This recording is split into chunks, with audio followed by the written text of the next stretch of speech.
योजना का लाभ पहुंचाने की है और यही सैचुरेशन को की अप्रोच भी है। जो भारत इस इच्छा शक्ति के साथ काम कर रही है कि सरकारी योजना से एक भी व्यक्ति छूटे नहीं, तो इसका लाभ सभी को होता है। सरकार की योजनाओं एवं सैचुरेशन अप्रोच के कारण ही 10 वर्षों में 25 करोड़ भारतीय गरीबी से बाहर निकले। इसमें अनुसूचित जाति, अनुसूचित जनजाति, पिछले वर्ग, हर समाज, हर क्षेत्र के परिवार है।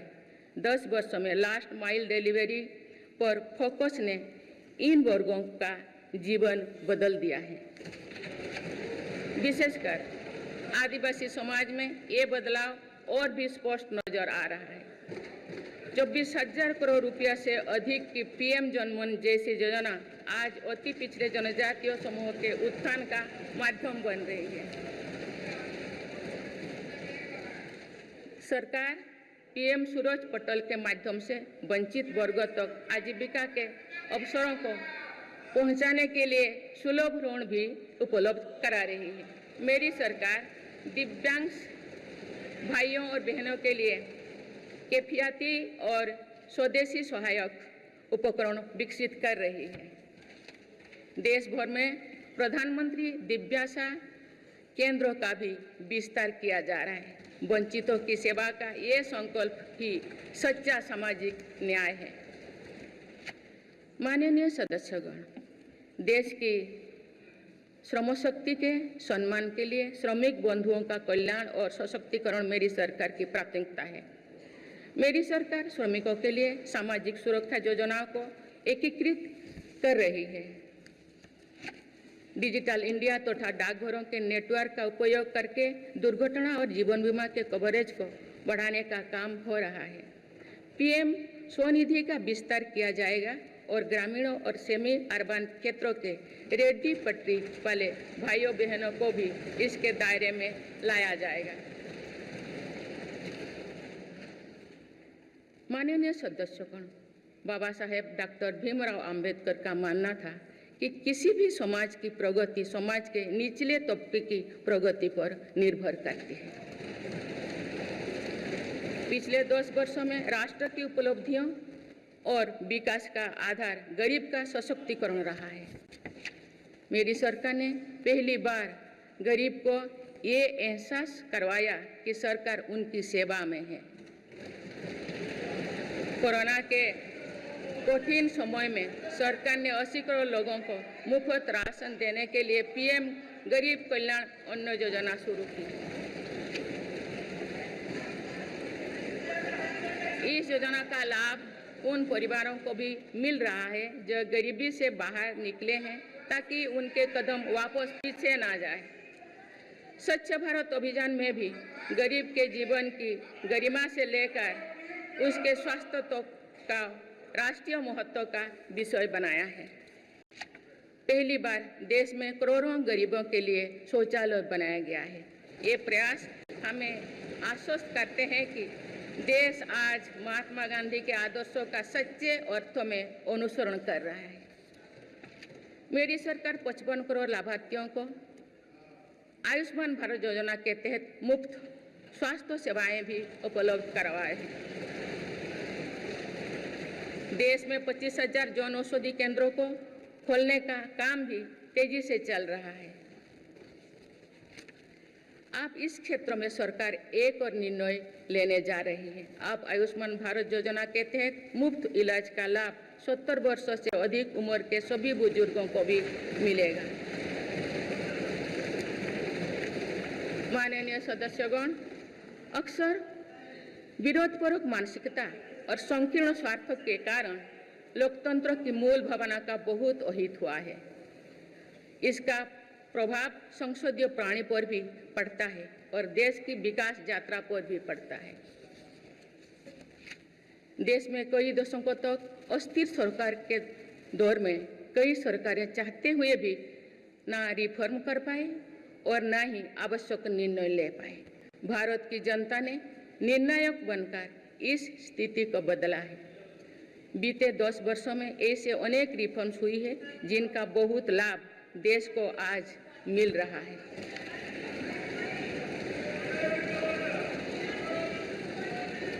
जब ये रिफॉर्म्स किए जा रहे थे तो भी इनका विरोध किया गया था, नकारात्मकता फैसले की कोशिश की गई थी, लेकिन ये सारे रिफॉर्म्स समय की कसौटी पर खरे साबित हुए हैं।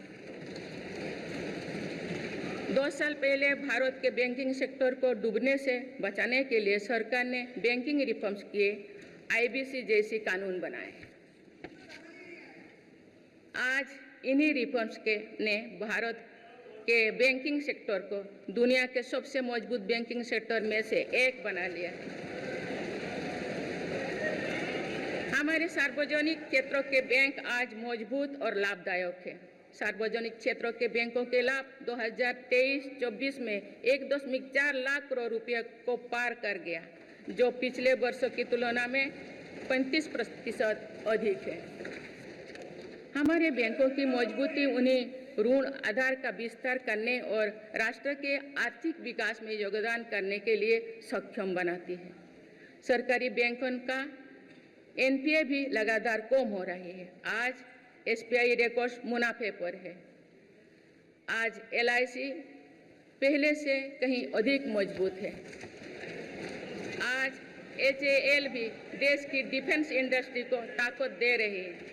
आज जीएसटी भारत की इकोनॉमी को फॉर्मलाइज करने का, व्यापार कारोबार को आसान बनाने का माध्यम बना रहे हैं। अप्रैल महीने में पहली बार जीएसटी कलेक्शन ने 2 लाख करोड़ रुपये का स्तर पार कर गया है। इससे राज्यों की आर्थिक ताकत भी बढ़ी है। डिजिटल इंडिया और डिजिटल पेमेंट्स के प्रति भी आज पूरा विश्व आकर्षित हो रही है। माननीय सदस्यगण, एक सशक्त भारत के लिए हमारे सैन्य बलों में आधुनिकता जरूरी है। युद्ध की स्थिति में हम सर्वश्रेष्ठ रहें, इसके लिए सेनाओं में रिफॉर्म्स की प्रक्रिया निरंतर जारी रहनी चाहिए। इसी सोच के साथ मेरी सरकार ने बीते 10 वर्षों में डिफेंस सेक्टर बनाने के कई महत्वपूर्ण कदम उठाए हैं। ऑर्डिनेंस फैक्ट्रीज के रिफॉर्म से डिफेंस सेक्टर को बहुत लाभ हुआ है। 40 से अधिक ऑर्डिनेंस फैक्ट्रीज को 7 निगमों में संगठित करने से उनकी क्षमता और दक्षता दोनों बढ़ी है। ऐसे ही रिफॉर्म्स के कारण भारत आज 1 लाख करोड़ रुपये से अधिक की डिफेंस मैन्युफैक्चरिंग कर रहा है। पिछले एक दशक में हमारे डिफेंस एक्सपोर्ट 18 गुना अधिक होकर 21,000 करोड़ रुपया तक पहुंच चुका है। फिलीपींस के साथ ब्रह्मास मिसाइल का रक्षा सौदा डिफेंस एक्सपोर्ट के क्षेत्र में भारत की पहचान मजबूत कर रहा है। सरकार ने युवाओं और उनके स्टार्टअप्स को बढ़ावा देकर आत्मनिर्भर डिफेंस सेक्टर की मजबूत नींव तैयार की है। मेरी सरकार उत्तर प्रदेश और तमिलनाडु में 2 डिफेंस कॉरिडोर्स भी विकसित कर रही है। हम सभी के लिए एक खुशी की बात है कि पिछले वर्ष हमारी सैन्य जरूरतों की लगभग 70% खरीद भारतीय उद्योगों से ही की गई है। हमारी सेनाओं ने 500 से अधिक सैन्य साजो सामान को विदेशों में नहीं मंगाना तय किया है। ये सभी हथियार और उपकरण अब सिर्फ भारतीय कंपनियों से ही खरीद की जाएगी। मेरी सरकार ने सैनिकों के हितों को भी हमेशा प्राथमिकता दी है। तभी 4 दशक के बाद 1 रैंक 1 पेंशन को लागू किया गया है। इसके तहत अब तक 1,20,000 करोड़ रुपया दिए जा चुके हैं। शहीद सैनिकों के सम्मान के लिए सरकार ने कर्तव्य पथ के एक छोर पर नेशनल वॉर मेमोरियल की स्थापना भी की है। ये प्रयास केवल वीर जवानों के प्रति कृतज्ञ राष्ट्र का नमन ही नहीं है, बल्कि राष्ट्र प्रथम की अनवरत प्रेरणा का स्रोत भी है। माननीय सदस्यगण, मेरी सरकार देश के हर युवा को बड़े सपने देखने और उन्हें साकार करने के लिए जरूरी माहौल बनाने में जुटी है। बीते 10 वर्षों में ऐसे हर अवरोध को हटाया गया है जिसके कारण युवाओं को परेशानी थी। पहले अपने ही प्रमाण पत्रों को अटेस्ट करने के लिए युवाओं को भटकना पड़ता था। अब युवा सेल्फ अटेस्टेड करने का काम कर रहे हैं। केंद्र सरकार की ग्रुप सी ग्रुप डी भर्तियों से इंटरव्यू को खत्म किया गया है। पहले जो विद्यार्थी सिर्फ भारतीय भाषा में पढ़ाई करते थे उनके साथ अन्याय की जाती थी। मेरी सरकार ने नई राष्ट्रीय शिक्षा नीति लागू कर इस अन्याय को दूर करने के लिए कदम उठाए हैं। युवाओं को अब भारतीय भाषा में इंजीनियरिंग की पढ़ाई का विकल्प भी मिला है। विगत 10 वर्ष में देश में 7 नई IIT, 16 ट्रिपल IIT, 7 IIM, 15 नए एम्स, 315 मेडिकल कॉलेज और 390 विश्वविद्यालय स्थापित किया गया है। मेरी सरकार इन संस्थानों को और मजबूत बनाकर आवश्यकता के अनुसार इनकी संस्था को भी बढ़ाएंगे। सरकार एक डिजिटल विश्वविद्यालय बनाने की दिशा में भी काम कर रही है। अटल टिंकरिंग लैब्स, स्टार्टअप इंडिया और स्टैंडअप इंडिया जैसे अभियान हमारे युवाओं का सामर्थ्य बढ़ा रहे हैं। इन्हीं प्रयासों से आज भारत दुनिया का तीसरा सबसे बड़ा स्टार्टअप इकोसिस्टम बन चुका है। माननीय सदस्यगण, सरकार का ये निरंतर प्रयास है कि देश के युवाओं को अपनी प्रतिभा दिखाने का उचित अवसर मिले। सरकारी भर्ती हो या फिर परीक्षाएं, सुनिए, परीक्षाएं किसी भी कारण से इनमें रुकावट आए ये उचित नहीं है। इनमें शुचिता और पारदर्शिता बहुत जरूरी है। हाल ही में कुछ परीक्षाओं में हुई पेपर लीक की घटनाओं की निष्पक्ष जांच और दोषियों को कड़ी से कड़ी सजा दिलवाने के लिए मेरी सरकार प्रतिबद्ध है। इससे पहले भी हमने देखा है कि कई राज्यों में पेपर लीक की घटनाएं होती रही है। इस पर दलीय राजनीति से ऊपर उठकर देशव्यापी ठोस उपाय करने की जरूरत है। संसद ने भी परीक्षा में होने वाली गड़बड़ियों के विरुद्ध एक सख्त कानून बनाया है।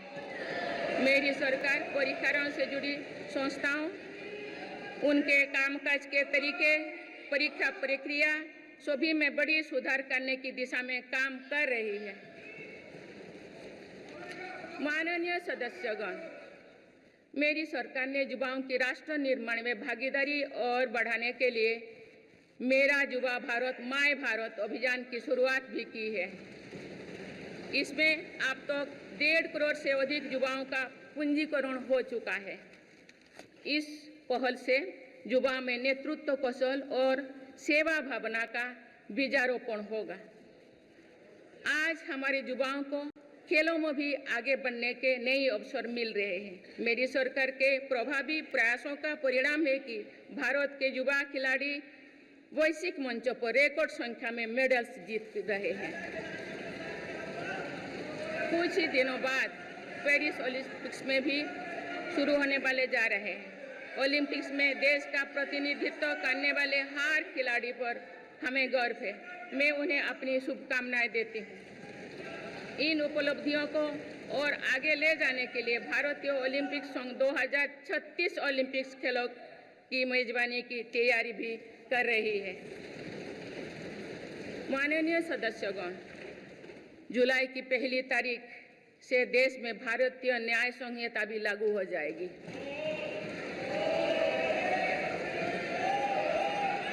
अंग्रेजी राज में गुलामों को दंड देने की मानसिकता थी। दुर्भाग्य से आज़ादी के अनेक दशकों तक गुलामी के दौर की यही दंड व्यवस्था चलती रही। इसे बदलने की चर्चा अनेक दशकों से की जा रही थी, लेकिन ये साहस भी मेरी सरकार ने ही करके दिखाए हैं। अब दंड के जगह न्याय को प्राथमिकता होगी, जो हमारे संविधान की भी भावना है। इन नई कानूनों से न्याय प्रक्रिया में तेजी आएगी। आज जो विदेश अलग अलग क्षेत्रों में गुलामी की मानसिकता से मुक्त पा रहे हैं, तो ये उस दिशा में बहुत बड़ा कदम है और ये हमारे स्वतंत्रता सेनानियों की सच्ची श्रद्धांजलि भी है। मेरा सरकार ने सीएए कानून के तहत शरणार्थियों को नागरिकता देना शुरू कर दिया है। इससे बंटवारे से पीड़ित अनेक परिवारों के लिए सम्मान का जीवन जीना तय हुआ है। जिन परिवारों को सीएए के तहत नागरिकता मिली है, मैं उनके बेहतर भविष्य की कामना करती हूँ।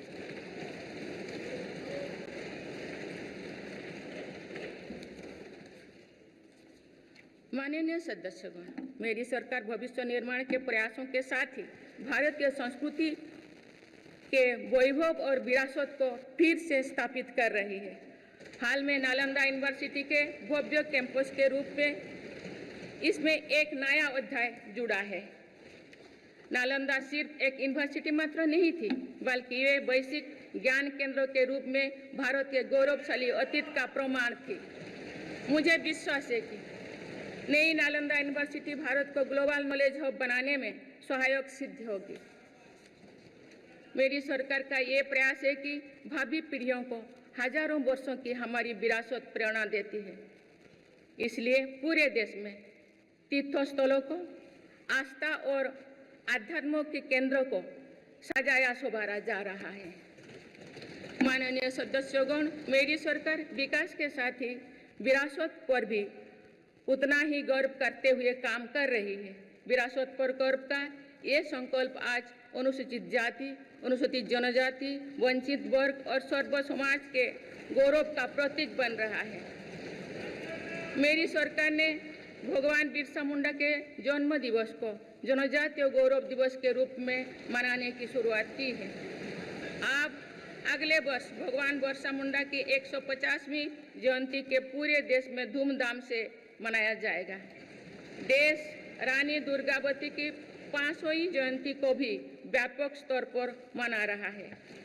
पिछले महीने ही देश ने रानी अहिल्याबाई होलकर की 300वीं जयंती का साल भर चलने वाला महोत्सव भी शुरू किया गया। इससे पहले सरकार गुरु नानक देव जी का 550वां और गुरु गोविंद सिंह जी का 350वां प्रकाश पर्व भी धूमधाम से मना चुके हैं। एक भारत श्रेष्ठ भारत के भाव से काशी तमिल संगमम, सौराष्ट्र तमिल संगमम जैसे उत्सवों की परिपाटी भी मेरी ही सरकार ने शुरू की है। इन आयोजनों से हमारी नई पीढ़ियों को राष्ट्र निर्माण की प्रेरणा मिलती है और राष्ट्र पर गौरव का भाव और मजबूत होता है। माननीय सदस्यगण, हमारी सफलताएं हमारी साझी धरोहर है, इसीलिए उन्हें अपनाने में संकोच नहीं, स्वाभिमान होना चाहिए। आज अनेक सेक्टर्स में भारत बहुत अच्छा प्रदर्शन कर रहा है। ये उपलब्धियां हमें हमारी प्रगति और सफलताओं पर गर्व करने की अपार अवसर देती है। जो भारत डिजिटल पेमेंट्स के मामले में दुनिया में अच्छा प्रदर्शन करता है, तो हमें गर्व होना चाहिए। जो भारत के वैज्ञानिक चंद्रयान को चंद्रमा के दक्षिणी ध्रुव पर सफलता से उतारते हैं, तो हमें गर्व होना चाहिए। जो भारत दुनिया की सबसे तेज बढ़ती इकोनॉमी बनता है, तो हमें गर्व होना चाहिए। जो भारत इतना बड़ा चुनाव अभियान बिना बड़ी हिंसा और अराजकता से पूरा कराए, तो भी हमें गर्व होना चाहिए। आज पूरा विश्व हमें मदर ऑफ डेमोक्रेसी के रूप में सम्मान देता है। भारत के लोगों ने हमेशा लोकतंत्र के प्रति अपना पूर्ण विश्वास प्रकट किया है। चुनाव से जुड़ी संस्थाओं पर पूरा भरोसा जताया है। स्वस्थ लोकतंत्र को बनाए रखने के लिए हमें इस विश्वास को सुसह्य कर रखना है, इसकी रक्षा भी करना है। हमें याद रखना होगा, लोकतांत्रिक संस्थाओं और चुनावी प्रक्रिया पर लोगों के विश्वास को चोट पहुंचाना उसी डाल को काटना जैसे जिस पर हम सब बैठे हैं। हमारे लोकतंत्रों की विश्वसनीयता को ठेस पहुंचाने की हर कोशिश की सामूहिक आलोचना होना चाहिए। हम सभी को वो दौर याद है जो बैलेट पेपर छीन लिया जाता था, लूट लिया जाता था। मतदान प्रक्रिया को सुरक्षित बनाने के लिए ईवीएम को अपनाने का फैसला किया गया था। पिछले कई दशकों में ईवीएम में सुप्रीम कोर्ट से लेकर जनता की अदालत तक हर कसौटी